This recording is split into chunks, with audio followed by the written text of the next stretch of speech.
Hello ஃபோக்ஸ், நம்ம இன்னைக்கு தி Epic of Baahubali படத்துக்கு போயிருந்தோம். நம்ம எல்லாருமே பாகுபலி 1 and 2 பார்த்துருப்போம். ஸோ இந்த படம் தி எபிக் ஆஃப் பாகுபலி பார்த்தீங்கன்னா அந்த ரெண்டு படத்தையும் மிக்ஸ் பண்ணி தான் விட்டுருக்காங்க. ஸோ ரன் டைம் வந்து கண்டிப்பாக அதிகமாக தான் இருக்கும். நான் தேட்டரில் பார்க்கும்போது இன்க்ளூடிங் பிரேக் இன்டர்வல் சேர்த்து 4 hours கிட்ட வந்துச்சு. ஸோ எனக்கு பிடிச்ச சீன், ரொம்ப இன்ட்ரெஸ்டிங்கான சீன் மட்டும் இந்த வீடியோவில் ஆட் பண்ணுற பாருங்க, என்ஜாய் பண்ணுங்க.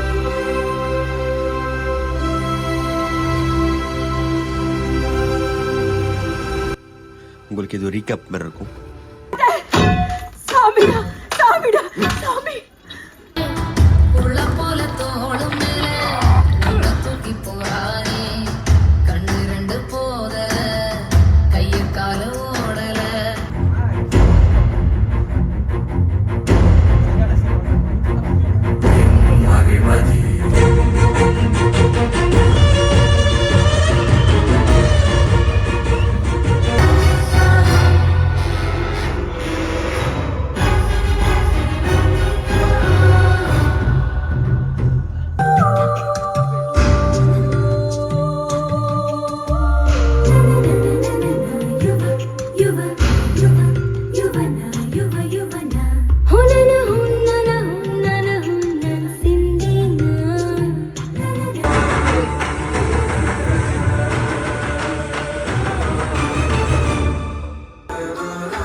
அமரேந்திர பாகுபலியாகிய நான் மகிழ்மதி மக்களின் உடல் பொருள் மானம் உயிர் காப்பேன் என்று மகாராஜா பல்வாழ் தேவரின் படைத்தலைவனாக பதவி ஏற்று அச்சமின்றி பாகுபாடின்றி அறத்தை நிலைநாட்ட உயிர் தியாகம் செய்யவும் தயங்க மாட்டேன் என்று ராஜமாதா சிவகாமி தேவியின் சாட்சியாக இன்று பிரமாணம் செய்கிறேன்.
என்ன நடந்தது தேவசேனா? கோவிலில் பெண்களை ஒரு வரிசையில் வரச் சொன்னான். அப்போது அவர்களின் மேலே கைகளை வைத்து தடவினான். என் மீது கூட கை வைக்க பார்த்தான். விரல்களை வெட்டிவிட்டேன். நீ செய்தது தவறு. பெண்களின் மேல் கை வைத்தால் வெட்ட வேண்டியது விரல்களை அல்ல, தலையை. மகிழ்மதி அண்டத்தின் அதிபதி இளம்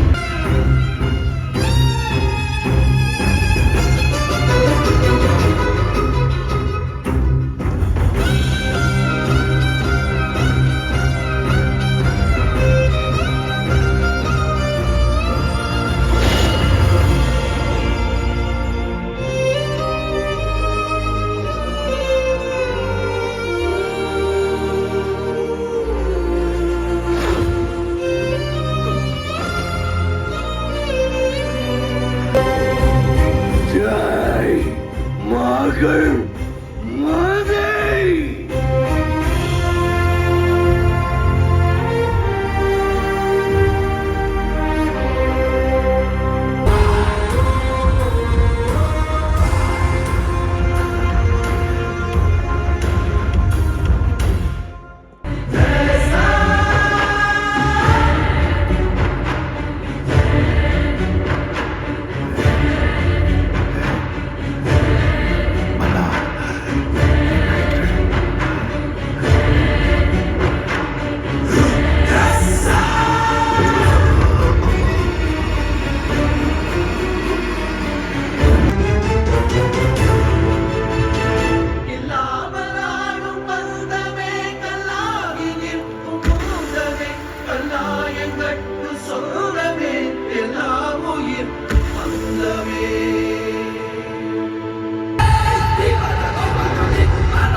ராஜமாதா சிவகாமி தேவி சாட்சியாக இது என் முதல் ஆணை.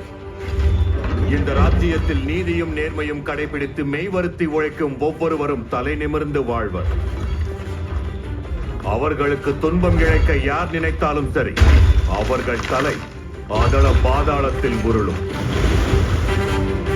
இதுவே என் கட்டளை. என் கட்டளையே சாஸ்திரம்.